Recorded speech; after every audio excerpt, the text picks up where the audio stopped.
আসসালামু আলাইকুম রহমতুল্লাহ।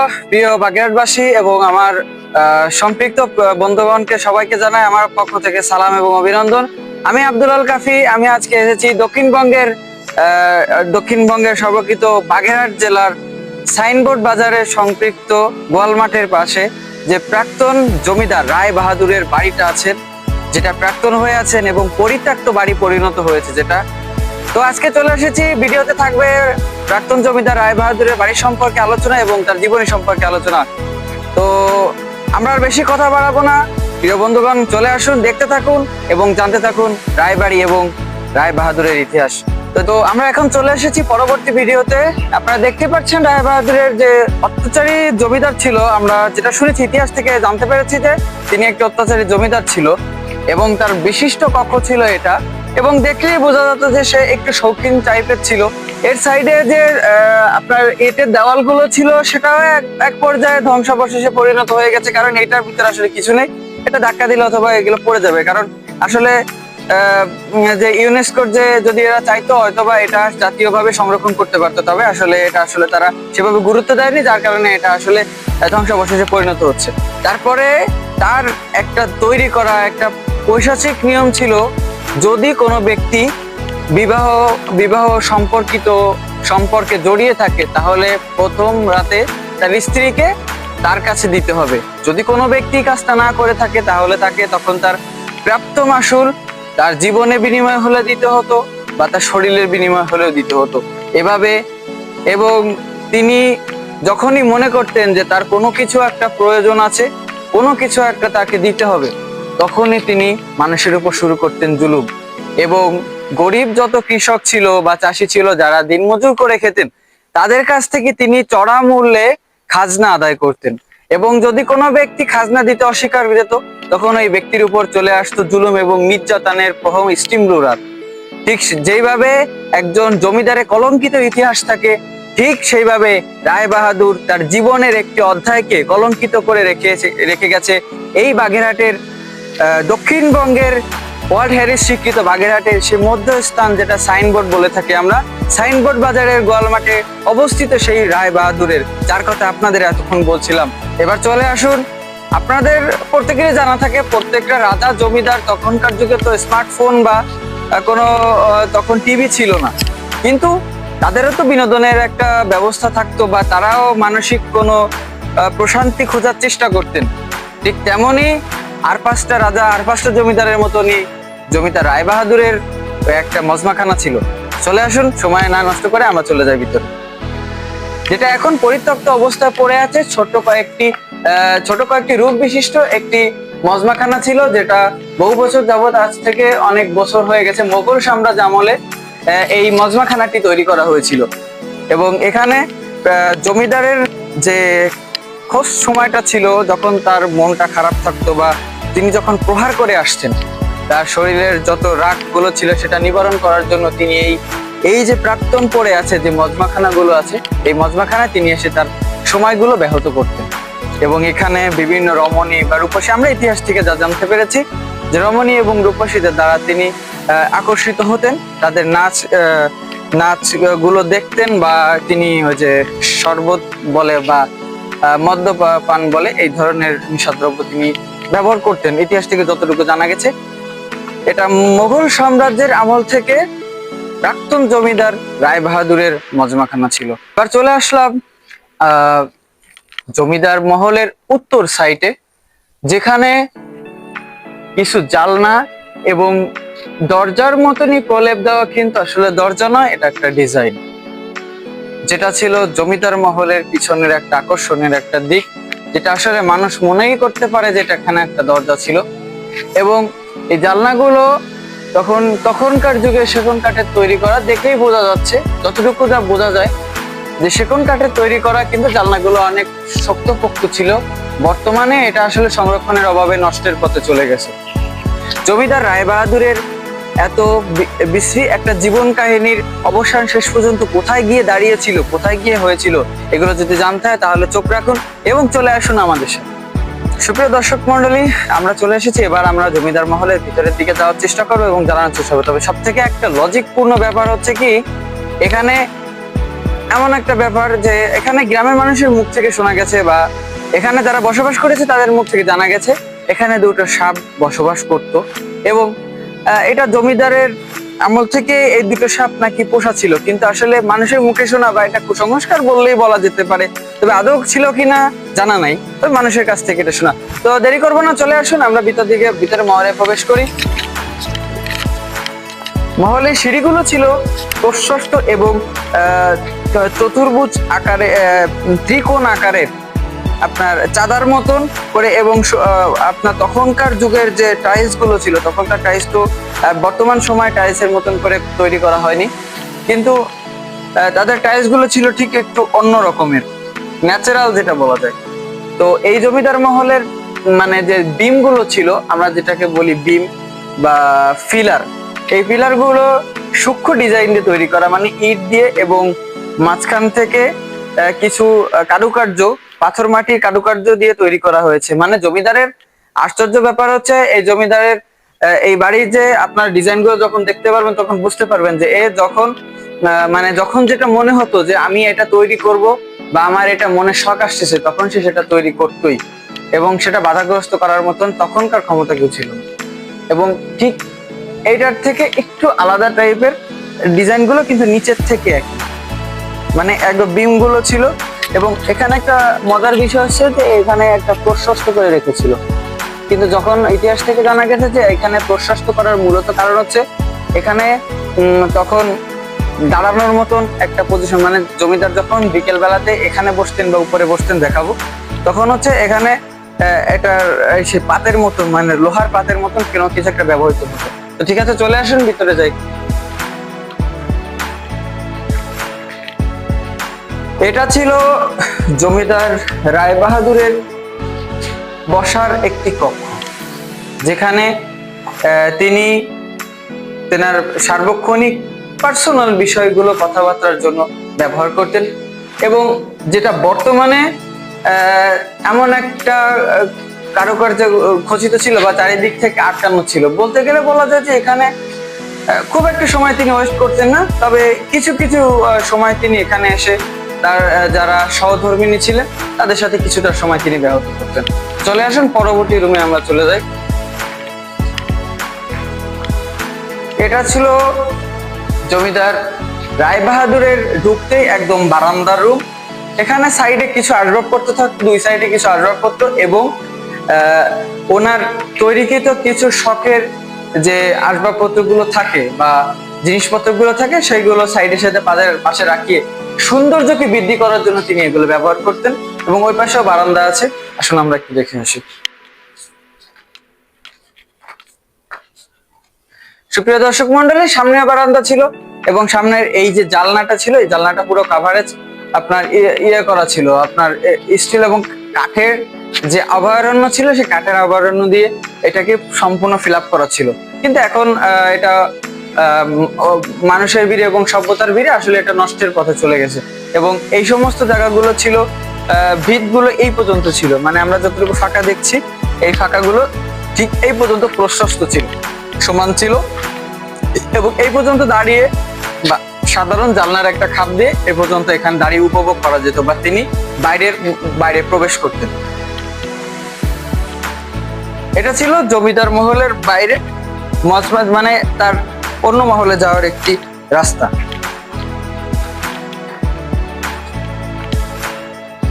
এবং আমরা দেখবো যে পরবর্তী যে স্টেপ গুলো আছে, পরবর্তী স্টেপে এটা ছিল জমিদারের স্পেশালি তৈরি একটা রুম, যেখানে একটা টর্চার সেলের মতনই বলা যায়, কিন্তু এটা একটা গোপন রুম ছিল, যেখানে জমিদার যদি চাইতেন কাউকে আটকে রাখতে পারতেন বা যদি চাইতেন এখানে মানুষকে গুম করে ফেলতে পারতেন বা হত্যা করা, যেটাকে আমরা বোঝাতে পারি। রুমটা দেখতে পাচ্ছেন, এটাও বলতে পারে একজনের শয়ন কক্ষ, বা ওখানে মূলত যারা তাদের সহধর্মিণী ছিল তাদের বা তাদের আত্মীয় যারা ছিল তাদের একটু শয়ন কক্ষ। এবার আমরা উপরের সিঁড়িগুলো দেখব। সিঁড়িগুলো তৈরি হয়েছে পুরাতন এবং প্রাচীন তৈরি মাটির তৈরি যে সূক্ষ্ম ইট দ্বারা এই সিঁড়িগুলোকে এবং নান্দনিক ডিজাইন দিয়ে এই সিঁড়িগুলোকে তৈরি করা হয়েছে, যা বর্তমানে একদম ধ্বংসাবশেষ পথে প্রায়। এবং দেখেন সিঁড়িগুলোর যে দরজাগুলো তৈরি করা হয়েছে, দরজাদের নান্দনিক ডিজাইনটা বর্তমানে আসলে দেখতে পাওয়া যায় না বললেই চলে। এবং পাশের যে দরজাগুলো দেখছেন, এটা সব থেকে মোগল আমলের সেই সময় তৈরি করা ফার্স্টের ডিজাইন, যেটা এখন বর্তমানে বিলুপ্ত হয়ে যাওয়ার পথে। তো আমরা দ্বিতীয় তলায় চলে এসেছি এবং দ্বিতীয় তলার পিছনের বারান্দায় আমরা অবস্থান করছি। দ্বিতীয় তলার পিছনের বারান্দার একটি গল্প আমরা আপনাদের বলতে চাই, ছোট করে বলবো। এই দ্বিতীয় তলার বারান্দায় রাজা রায় বাহাদুর, জমিদার রায় বাহাদুর, এখানে যে তার সহধর্মিণীরা ছিল এবং আত্মীয় স্বজনরা ছিল, যখনই কোনো পারিবারিক কোনো দ্বন্দ্ব থাকতো, ইতিহাস থেকে যত জানা গেছে, পারিবারিক যখন দ্বন্দ্ব এবং কলহগুলো ছিল সেগুলো বিরাজমান করতেন এবং এখানে বসে সেগুলো সমাধান করার চেষ্টা করতেন যতটুকু জানা গেছে। এবং এখানে একটা পর্দার অভয়ারণ্য ছিল, যাতে বাইরের মানুষগুলো তাদের এই কথাবার্তাগুলো বা তাদের এই দেখার দৃশ্যগুলো যেন কেউ সাহস করতে না পারে এসে দেখার। তো পরবর্তীতে চলে যাব রুমে, আমাদের উত্তর কোণা রুমে চলে যাব। এটা ছিল জমিদারের রায় বাহাদুরের পিতার শয়নকক্ষ এবং সামনে ছিল বারান্দা। জমিদার রায় বাহাদুরের পিতা তিনি যখন শাসন করেছিলেন তখন থেকে তার শেষ বয়স পর্যন্ত তিনি এই শয়নকক্ষে শয়ন করেছেন এবং এই ব্যালকনিতে তিনি অধিকাংশ সময় কাটাতেন। এবং আমরা যে এই যে সাইডটা দেখতে পাচ্ছি বর্তমানে এই যে ভাঙাচোরা অবস্থায় আছে এবং ছোট্ট করে আমরা আপনাদের দেখাবো, এখানে একটা দাঁড়ানোর মতন স্থান আছে। তিনি এই যে দাঁড়ানোর স্থানটা ইতিহাস থেকে সূত্রে জানা গেছে, এই দাঁড়ানোর স্থানটাতে তিনি চেয়ারে বসতেন এবং কিছুটা সময় কিছু লেখালেখি করতেন। তখন তো কাগজ কলম তখন মোগল আমলে কাগজ কলমে আসলে ওইভাবে ছিল না, তালপাতা বা ইঙ্ক যে কালিটা ছিল, যে তখন এইগুলো লেখালেখি, তার বাবা লেখালেখি পছন্দ করতেন, এটা ইতিহাস থেকে জানা গেছে। এবং আশ্চর্যের বিষয় হচ্ছে দেখুন এই বিল্ডিংটার এই যে আপনার ভবনটা তৈরি হয়েছে, দেখেন কারুকার্যগুলো আপনি খেয়াল করে দেখবেন, কারুকার্য কত নান্দনিক ডিজাইন গুলো করেছিল, যে একদম পুরাতন সভ্যতার ডিজাইন গুলো। এবং এই বিল্ডিং এ ব্যবহার করা হয়েছে রেলের পাত, বলতে পারেন যে আসলে এখানে অনেক টাকা খরচ করা হয়েছে। দেখেন আসলে ওইভাবে সামনের দিকে যেতে পারিনি, তাই আপনাদের দেখাতে পাচ্ছি না। এখানে বাড়িটার পিছনে উনি অনেকটা খরচ করেছেন। এবার চলে আসবো আমরা মাঝ বরাবর রুমে, যেখানে জমিদার রায় বাহাদুর শয়নকক্ষ ছিল, এখানে তিনি তার সহধর্মিণীকে নিয়ে এখানে বসবাস করতেন। এবং এই যে সাইডটা আপনি দেখতে পাচ্ছেন, এখানে আলমারি এবং এটা ছিল তার অন্য রুমে যাওয়ার দরজা। এবং এই দরজাটা দিয়ে তিনি নিচে এবং চারিপাশ থেকে হাঁটাচলা করতেন। তখন এই দরজাটা ছিল এই রুমের সাথে, মানে এখানে ছিল ওনার আড্ডাখানা ছিল। এখানে হচ্ছে তার যখন কোনো শুভাকাঙ্ক্ষী দূর থেকে আসতো বা মেহমান, গেস্ট রুম যাকে আমরা বলে থাকি, এটা ছিল সেই গেস্ট রুম। এবং এখানে মেহমানদেরকে তিনি আপ্যায়ন করতেন, তার যত ঘনিষ্ঠ মেহমান ছিল। প্রাচীন সভ্যতার নিদর্শনের যুগের ভিতরে এই যে দেয়ালের সাইডে যেটা এখন আসলে চাপা পড়ে আছে, তো আমরা দেখবো যে লাস্টের এই যে রুমটা ছিল আসলে কত সুন্দরভাবে, মানে তার মন যখন যেটা চেয়েছে তখন সেইভাবেই তিনি তৈরি করেছেন।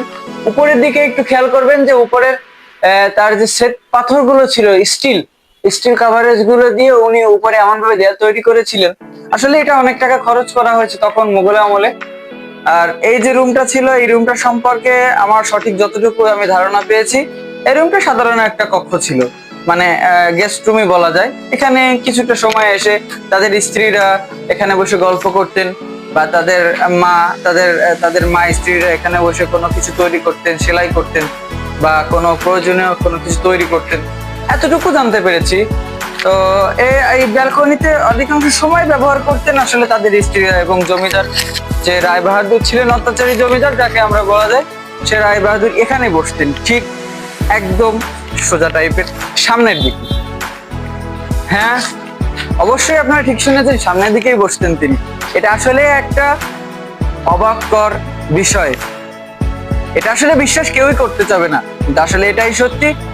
রোমাঞ্চকর হলেও এই কথাটাই সত্য, জমিদার রায়বাহাদুর এখানেই বসতেন এবং এখানেই সেই টাইমটা ওয়েস্ট করতেন। এবং চলে আসুন আমরা শেষ একটা জায়গা আপনাদের দেখাবো, এবং সেই জায়গাটা দেখলে আপনারা সত্যি হয়তো অবাক হয়ে যাবেন। আমরা আপনাদের নিয়ে যাব একদম শেষ তলায়, মানে এখানে একটা টর্চার সেলের মতন একটা জায়গা আপনাদের দেখাচ্ছি।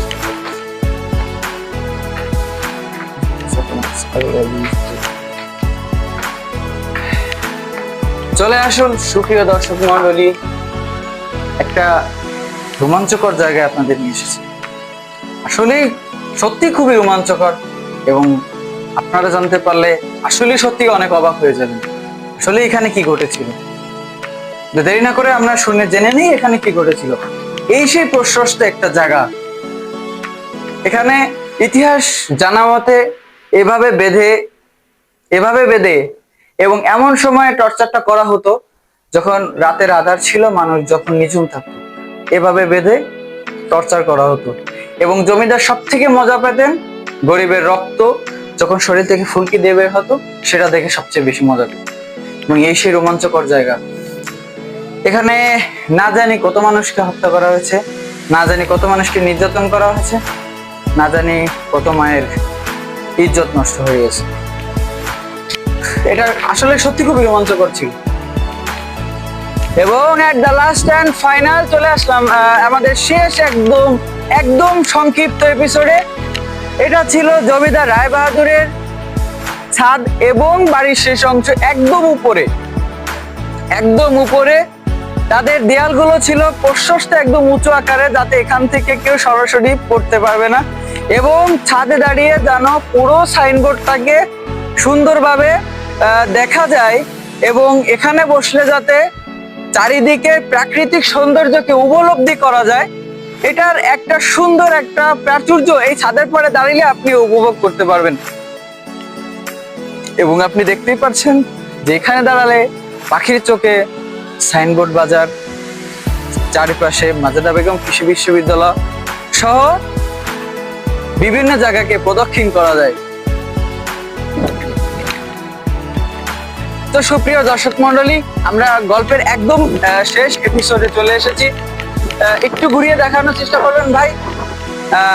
আমি আপনাদের সাথে সর্বশেষ, যেহেতু আপনাদের একটা আকর্ষণ ছিল যে জমিদার রায়বাহাদুর একটা অত্যাচারী রাজা ছিলেন, এবং তিনি মানুষকে যেভাবে নির্যাতন করেছেন এবং খাজনাগুলো জোর করে উঠিয়েছেন, আসলে প্রত্যেকটা খারাপ মানুষের জীবনে শেষ পরিণতি খারাপই হয়।